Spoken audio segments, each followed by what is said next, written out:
नमस्कार दोस्तों, काशिफ की कहानियाँ चैनल में आपका स्वागत है। आज फिर से आई हूँ एक नई कहानी के साथ। आज की कहानी है माता पार्वती और भगवान शिव के विवाह की कथा। तो चलिए सुनते हैं। सती के भस्म हो जाने के बाद पार्वती जी के रूप में देवी भगवती का दूसरा जन्म हुआ। पार्वती जी ने शंकर जी को पति के रूप में प्राप्त करने के लिए घोर तप किया। इस तप से ही उनका एक नाम अपर्णा पड़ा। पार्वती के सती के भस्म हो जाने के बाद पार्वती जी के रूप में देवी भगवती का दूसरा जन्म हुआ। पार्वती जी ने शंकर जी को पति के रूप में प्राप्त करने के लिए घोर तप किया। इस तप से ही उनका एक नाम अपर्णा पड़ा। पार्वती के तप का प्रताप ही था कि भोले बाबा विवाह को राजी हुए, वरना तो उन्होंने साफ मना कर दिया था कि मैं तो कैलाशवासी हूँ, मेरा विवाह से क्या काम। भोले भंडारी वास्तव में बहुत भोले हैं। वह दयालु हैं, कृपालु हैं। वह क्षण भर में ही लोगों को पाप से मुक्त कर देते हैं।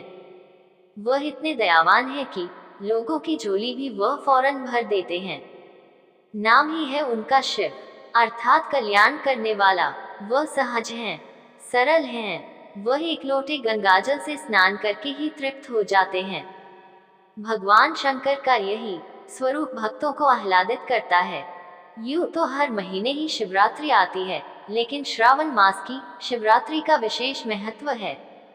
कहते हैं कि इसी दिन भगवान शंकर ने पार्वती जी के साथ विवाह किया था। चौमासे में कोई विवाह नहीं करता, लेकिन भगवान शंकर ने चौमासे में विवाह किया। उनकी बारात भी अद्भुत थी। शिवजी के चारों ओर गण, भूत, प्रेत, निषाद सभी इसमें शामिल। शिव जी का दूल्हे का वेश भी निराला, गले में सर्पमाला, भस्म लगाए हुए, माथे पर भस्म और त्रिनेत्र, बाबा अपनी धुनी जमाए हुए।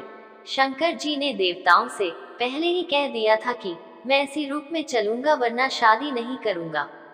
देवताओं का अपना स्वार्थ था। जब स्वार्थ होता है तो आदमी हर प्रकार की शर्त स्वीकार कर लेता है। भगवान शंकर की शर्त भी देवताओं ने स्वीकार कर ली। क्या अद्भुत बारात थी भोले बाबा की। कोई मुखहीन तो कोई विपुल मुख, कोई अंगहीन। नाचते गाते भोले बाबा की बारात पार्वती जी के घर पहुंची। पार्वती जी की माता जैसे ही अपने दामाद का आरती करने द्वार पर आई, शंकर जी के गले में पड़े सर्प ने फुकार मारी। आरती का थल तो वहीं गिर गया। मैना ने कहा, ये तो बड़ा अपशगुन हो गया। जैसे तैसे बारात अंदर आई, वहां की तो सारी व्यवस्था ही छिन्न भिन्न हो गई।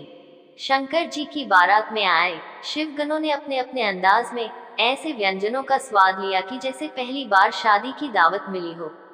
यह अद्भुत बारात थी। चौमासे में शादी और शादी में रंग में भंग। फेरों का वक्त आया। ऋषियों ने भगवान शंकर और पार्वती जी का विवाह संपन्न कराया। आकाश से देवताओं ने पुष्प वर्षा की। तारकासुर से आतंकित देवता हर्ष के मारे पुष्प वर्षा कर रहे थे, मानो उनकी मुराद पूरी हुई।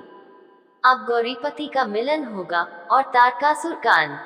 हमको खोई हुई राज सत्ता प्राप्त हो जाएगी। भगवान शंकर और पार्वती विवाह के सूत्र में बंधे, लेकिन पहली ही रात भगवान शंकर ने उनको रामकथा का रसास्वादन कराया। आमतौर पर विवाह पर अन्य बातें होती हैं, लेकिन यहाँ मर्यादा पुरुषोत्तम भगवान राम की बातें हो रही थी। पास बैठी भगवती तल्लीनता से राम कथा सुन रही थी। कैसे राजा राम को वनवास हुआ, कैसे सीता हरण हुआ, कैसे राम ने लंका पर विजय प्राप्त की और कैसे जानकी फिर से राम की हुई। भगवती